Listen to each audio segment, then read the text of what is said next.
오늘 우리에게 주시는 말씀 함께 보시겠습니다. 빌립보서 1장 3절로부터 6절의 말씀입니다. 빌립보서 1장 3절로부터 6절의 말씀입니다. 우리 한 목소리로 함께 합독하십니다. 시작. 내가 너희를 생각할 때마다 나의 하나님께 감사하며 간구할 때마다 너희 무리를 위하여 기쁨으로 감사함은 너희가 첫날부터 이제까지 복음을 위한 일에 참여하고 있기 때문이라. 너희 안에서 착한 일을 시작하신 이가 그리스도 예수의 날까지 이루실 줄을 우리는 확신하노라. 아멘.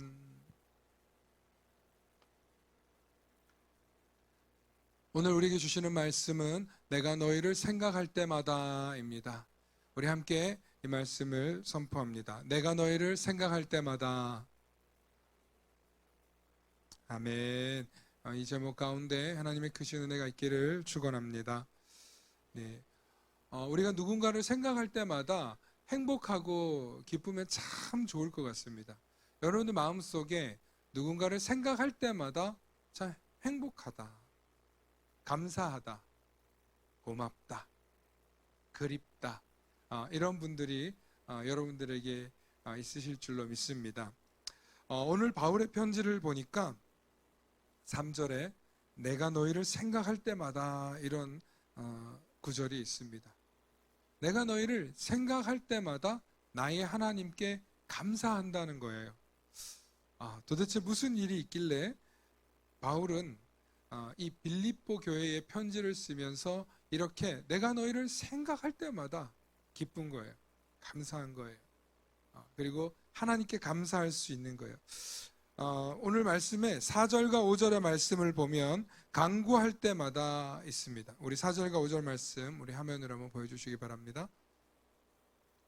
간구할 때마다 너희 무리를 위하여 기쁨으로, 그냥 억지로가 아니고 기쁨으로 항상 간구하는 거예요. 구하는 거예요. 기도하는 거예요. 중보하는 거예요. 그 이유는 너희가 첫날부터 이제까지 복음을 위한 일에 참여하고 있기 때문이라는 거예요. 이제 좀 이유가 되셨나요? 바울이 빌립보 교회에 편지를 쓰면서 하는 이야기가 그거예요. 내가 기쁨으로 간구함은 너희가 첫날부터 이제까지 복음을 위한 일에 참여하고 있기 때문이라는 거예요. 오늘 오전에 바울의 이야기를 우리가 잠깐 들었어요. 바울은 이방인 교회를 위해서 갇힘도 불구하고, 갇혀 있음에도 불구하고 골로새 교회, 빌립보 교회, 에베소 교회, 빌레몬 교회, 교회들을 위해서 편지를 썼어요. 자기는 언제 죽을지 모르는 그런 처지에 있음에도 불구하고 복음의 편지를 보냈어요. 왜 그러냐면 내가 사랑하는 이 교회가 믿음 가운데, 복음 가운데 든든히 서기를 바라는 바울의 간절한 마음이 이 편지로 전달된 것이죠. 그런데 이 바울이 어떻게 이런 교회들에게 알게 되고 전파하게 됐나, 우리 지도를 한번 좀 보면서 여러분들에게 설명드리고 싶어요. 우리 화면으로도 좀 보여주시기 바랍니다. 오늘 편지는 빌립보라고 하는 지역으로 간 편지입니다.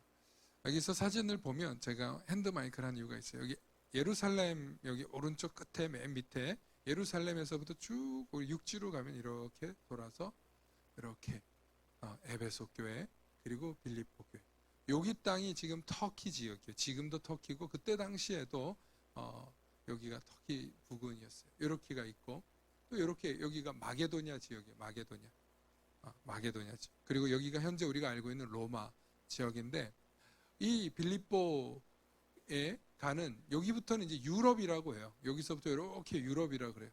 그러니까 이 지중해를 중심으로 해서 여기 있던 사람들이 볼 때는 지중해를 중심으로 세상을 봤기 때문에 오른쪽으로 가는 게 아시아고 왼쪽으로 가는 게 유럽이라고 생각했어요.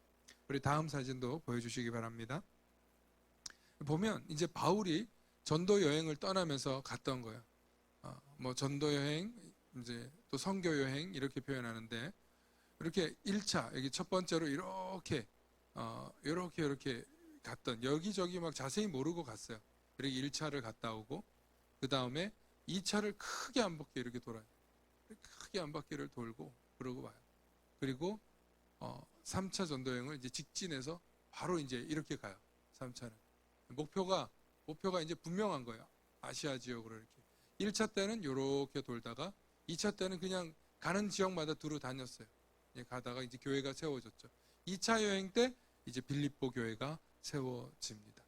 그리고 또 돌아오면서 에베소 교회를 다시 한번 짓고 가는데 이 가운데 나중에 이제 로마로 압송되어서 이렇게 떠나서 가게 되죠. 이거는 그냥 로마로 직진해서 바로 간 거예요.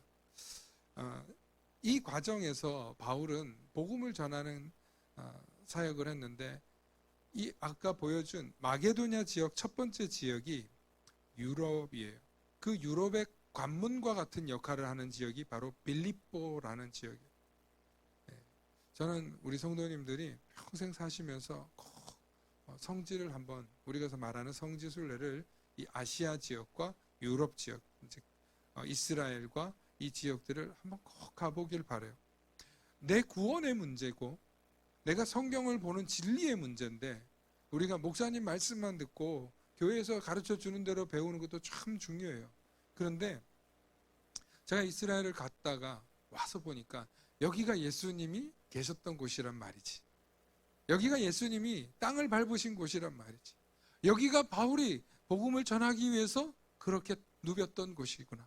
여기가 베드로가 태어났고 베드로의 장모가 병고침을 받았구나. 뭐 이런 걸 보게 되니까 성경의 이 이야기가 드라마하고는 비교가 안 되게 온몸으로 와닿는 거예요. 온몸으로 와닿는 거예요. 그래서 이 성경을 보면서 그냥 이 성경이 믿어지는 차원을 넘어서서 이랬겠구나. 내가 해석하는 눈, 보는 눈이 완전히 달라지는 거예요. 뭐 그전에도 공부 많이 하고 준비하고 갔지만 직접 가서 그 공기를 마셔보고 그 갈릴리 바다가 짠물인지 민물인지 거기 갈릴리 바다에는 누가 사는지 그걸 바다라고 그러는데 이 담수를 왜 바다라고 하는지 거기는 가재가 사는지 도룡뇽이 사는지 뭐 이런 걸 보는 거예요. 거기서 가재도 잡아보면서 참 이렇게 뭐 볶아 먹고 튀겨 먹을 수도 없는 가재를 잡는데 얼마나 물이 맑은지 몰라. 또 그 유명한 올리브 나무들, 우리가 감람나무라고 하는 올리브 나무를 보면 그렇게 맛이 없어요. 먹어보고 깜짝 놀랐어요.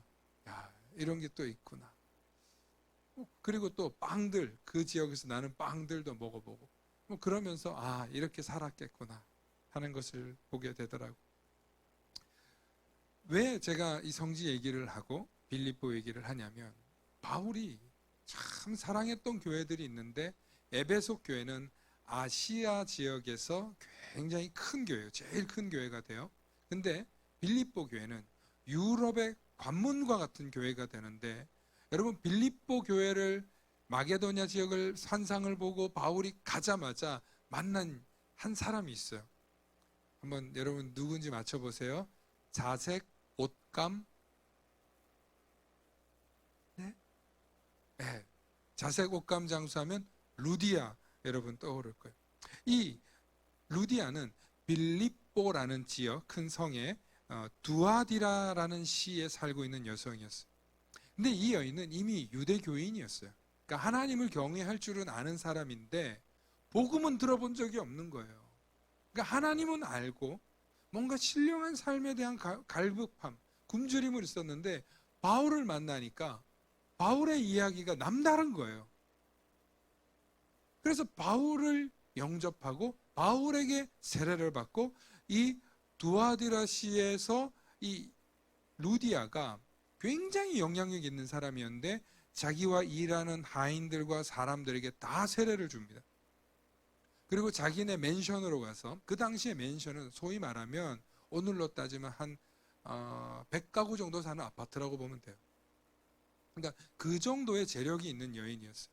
이 여인이 그 사람들을 품어가지고 다 세례를 주고 교회를 짓기 시작해요. 그러니까 빌립보 교회의 자색옷감 장수 이 두아디라시에 있는 루디아가 엄청난 영향력을 미치는데 여러분 우리가 자색옷감 장수 하니까 좀 이해를 잘 안 할 텐데 두아디라라는 시가 염료가 굉장히 발전한 도시예요. 그리고 그 재료가 많은 거예요. 지금은 우리가 옷을 뭐 누구나 다 입고 다니지만 그때는 귀족 아니면 지성인, 문화인 아니면 옷을 못 입었어요.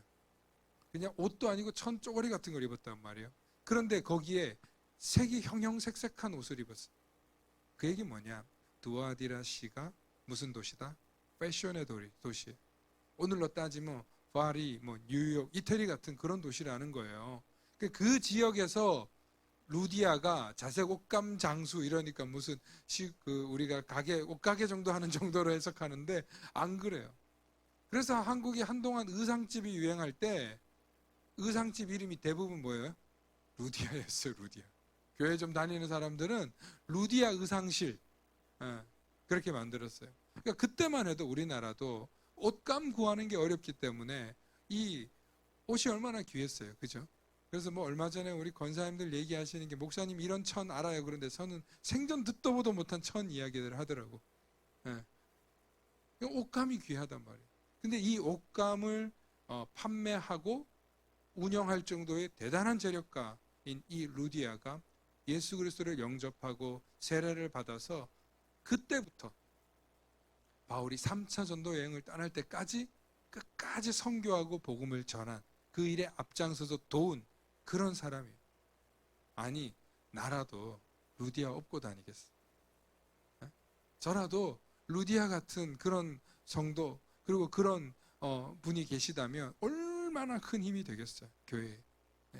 그런데 바울이 이 루디아만 칭찬하지 않았어요. 다 칭찬하는데 빌립보 교회를 통틀어서 빌립보 성에 있는 다양한 가정교회들이 있었을 거 아니에요. 여러분 초대교회 때는 그냥 큰 교회 이렇게 덩치로 있지 않았어요.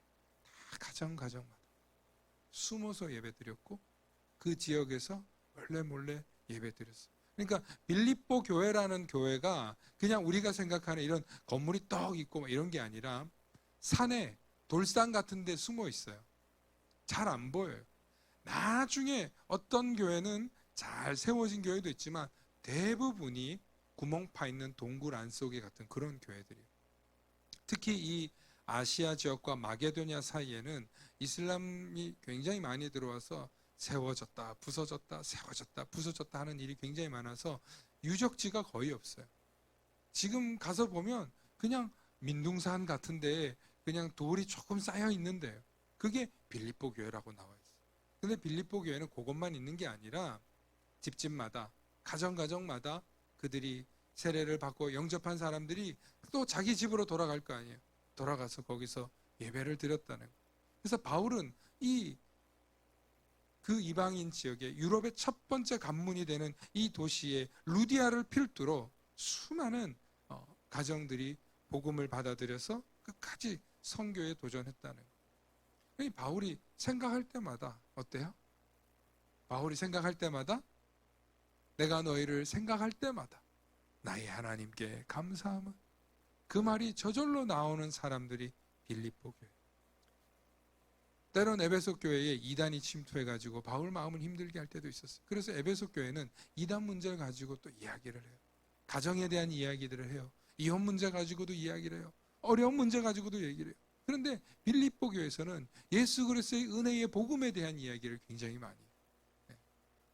너무 기뻐서 아마 그랬던 것 같습니다. 그래서 바울은 이 루디아로부터 시작된 빌립보 교회의 선교 사역을 칭찬하는 거예요. 뭘 칭찬하는 거예요? 선교를 끝까지 이르렀다는 거예요. 바울은 빌립보 지역에만 머무를 수 없었어요.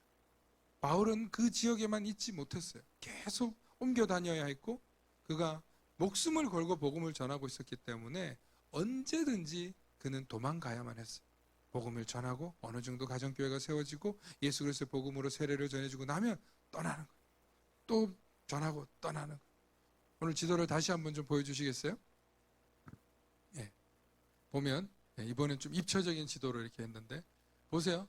바울이 지금 복음을 전하면 3차 전도 여행을 보잖아요. 그러면 얼마나 많은 지역을 다소, 더베, 루스드라, 안디옥, 이고니온, 에베소, 밀레도, 또 로도, 바다라, 또 마들레네, 드로아, 빌립보, 데살로니가, 우리 들어보셨죠? 아테네, 갱그레아, 얼마나 많은 지역을 드문드문 다니면서 복음을 전하고 왔는지 몰라요.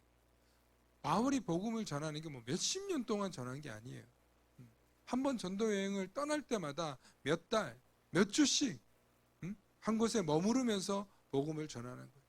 육지로도 갔다가 또 안 되면 계절이 안 맞고 날씨가 안 맞으면 또 배를 타고도 왔다가 바울이 이렇게 복음을 전하는데, 이 복음을 전하는 그 모든 순간순간마다 항상 빌립보 교회는 바울을 위해 기도하고 바울을 위해 헌신했다는 거예요.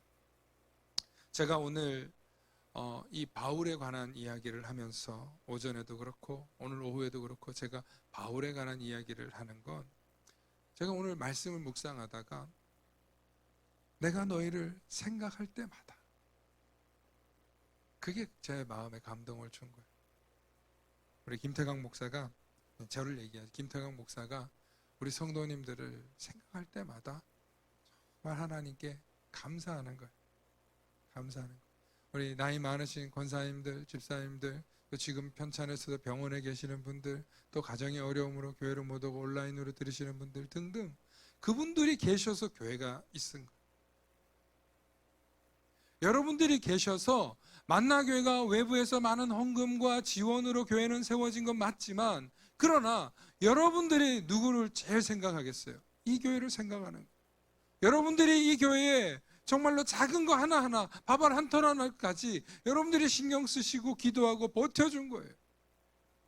지난 7년 동안 여러분들이 무슨 일이 있어도 그 자리에 버텨주고 기다려 주었기 때문에 교회가 세워지는 거예요.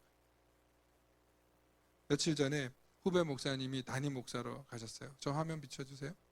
후배 목사님이 담임 목사로 가셨는데, 목사님이 저한테 이렇게 했어요. 저보고 이제 형 동생 하시는 목사님인데, 아니 형님, 그런 일들이 어떻게 일어납니까? 그래요. 뭔 소리야 갑자기. 아니 요즘에도 개척을 하고 건축을 하는 일이 일어나요? 뭐 교회들이 다 지어주고 목사 파송시켜주는데 목사님 도대체 어떻게 한 일이냐고.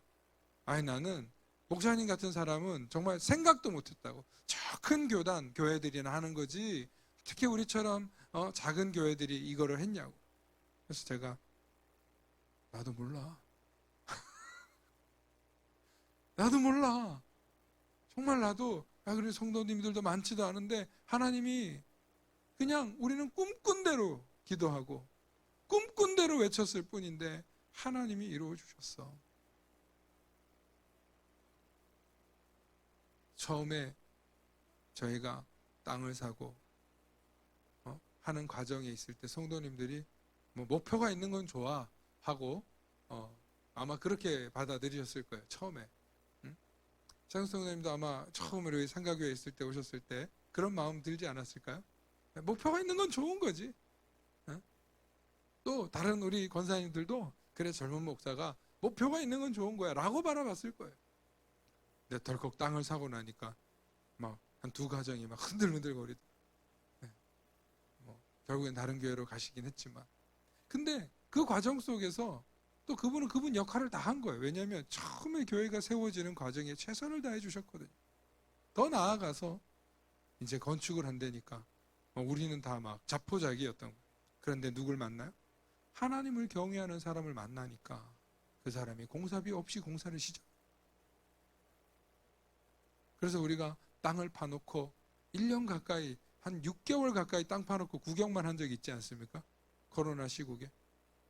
저는 속이 타들어가지만 우리 성도님들도 참 저 걱정했을 거야. 우리 목사님 잘못돼가지고 상심하는 거 아닌가.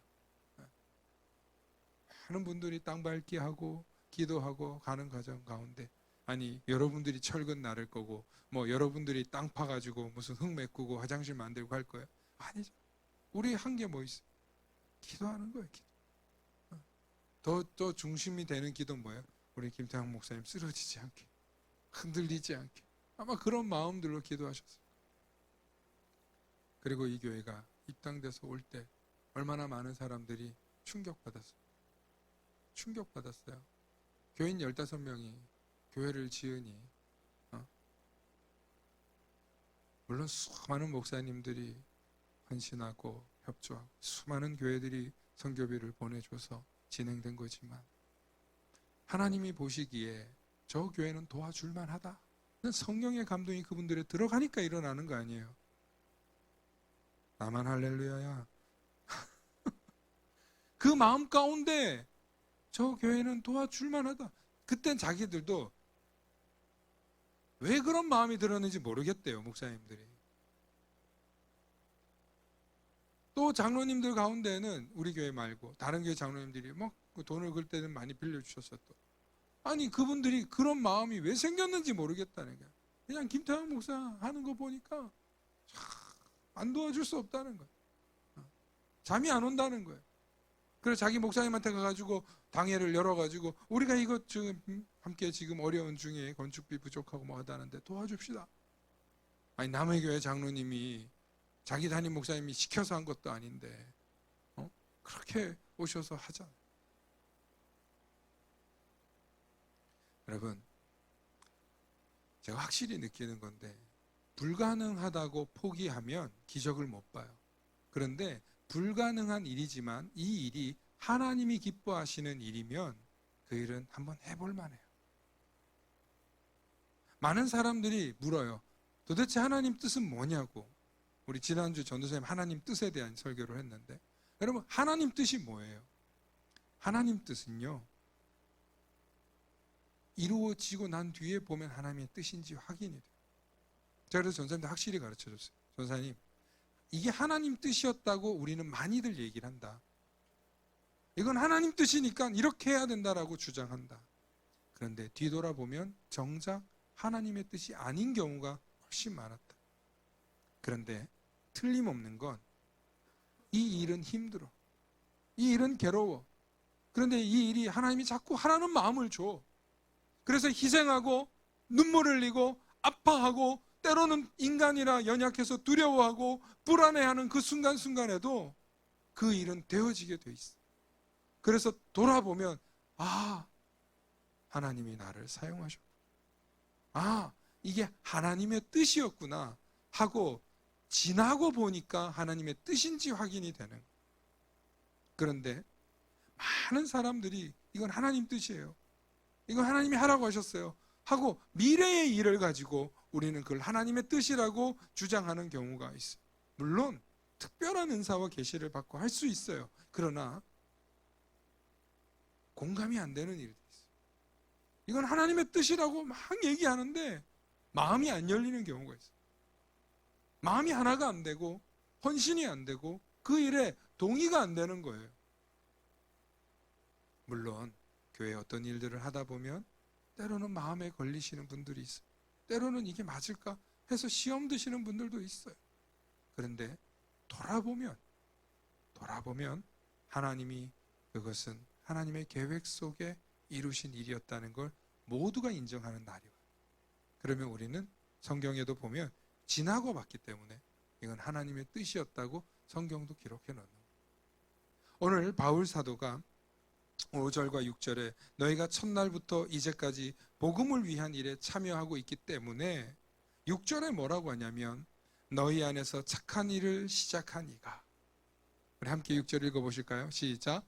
너희 안에서 착한 일을 시작하신 이가 그리스도 예수의 날까지 이루실 줄을 우리는 확신하노라. 아멘. 여기서 이 착한 일은 복음을 위한 일이란 뜻이에요. 다른 거 없어요. 하나님의 뜻은 복음의 일이고 하나님의 뜻은 우리가 선교적 사명을 감당해서 나아가려고 하는 일은 반드시 하나님의 일이 되는 줄로 믿으시길 축원합니다. 그러므로 우리가 이 시대에 말도 안 되는 이 시대에 믿음을 운운하고 교회를 운운하고 세상의 구원을 운운하는 것 자체가 세상 사람들이 볼 때는 어불성설, 말도 안 되는 거예요. 참 저 이상한 사람들이다. 도대체 무슨 저 얘기를 듣고 저런 거를 믿고 앉았냐 하면서 우리를 손가락질하고 조롱하는데 시간이 지나고 보니까 그게 영적인 말이었다. 그 영적인 말을 먹고 들어야만 살아 숨쉬는 구원의 역사를, 구원의 확신을 경험하게 되더라는 거예요. 며칠 전에 제가 존경하는 이찬수 목사님이 자기 친구들을 미국 가서 만난 이야기를 하더라는 거예요. 이제 50이 넘어서 많은 친구들을 만났는데, 미국에서 같이 공부했던 목회자도 있고 사업하는 친구들도 있고 만났는데, 목회의 길을 안 간, 다른 사업의 길을 간 사람들이 다 하는 말이 이거예요. 내가 허탄한데 시간을 너무 낭비했어.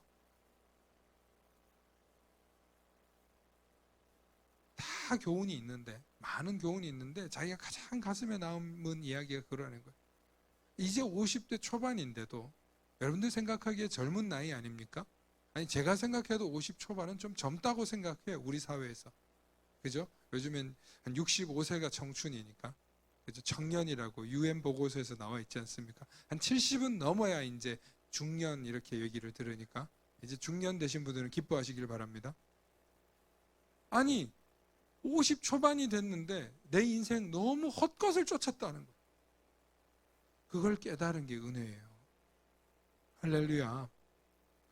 그걸 깨달은 게 은혜예요. 저도 젊고 아직 너무 부족하고 미약하잖아요. 그런데 하나님 도움 없이 살 수 없다는 걸 믿으니까 그 은혜 때문에 옆길로 안 가는 거예요. 딴 길로 안 가는 거예요. 구원의 은혜와 은총이 우리 가운데 임하는 거예요. 사랑하는 성도 여러분, 너희 안에 착한 일을 시작한 이가 그리스도 예수의 날까지 이루실 줄을 확신하시길 축원합니다. 하나님이 우리를 부르시고 하나님이 우리를 택하셔서 복음을 위한 일에 참여한다면 여러분들이 무슨 일을 하더라도 하나님은 그 모든 일들을 성공하게 하실 겁니다. 혹은 그것이 실패가 된다 하더라도 다시 그 실패를 경험 삼아서 반드시 하나님의 사람으로 사용하실 것입니다. 그러므로 여러분들의 삶 가운데, 또 여러분들의 가정과 자녀들 가운데 항상 내 가족이, 내 자녀가 복음과 연관짓는 삶을 살도록 권면하시기 바랍니다. 복음을 떠나면 그리스도의 놀라운 은혜, 그리스도께서 이루실 착한 일들을 깨닫지 못해요. 그러므로 오늘 저와 여러분들이, 제가 늘 여러분들을 생각할 때마다 감사하고 하나님께 감사하고 기뻐하는 것은 여러분들이 복음의 일에 함께 헌신하기 때문입니다. 우리가 복음의 일에 함께 참여하며 나아갈 때 하나님께서 늘 세상이 줄 수 없는 평안이라는 축복을 주실 것이고요, 세상이 감당할 수 없는 구원이라는 놀라운 은혜를 부어주실 것입니다. 날마다 복음을 사모하고 복음 때문에 착하고 선한 일에 앞장서시는 저와 여러분들 되시길 축원합니다.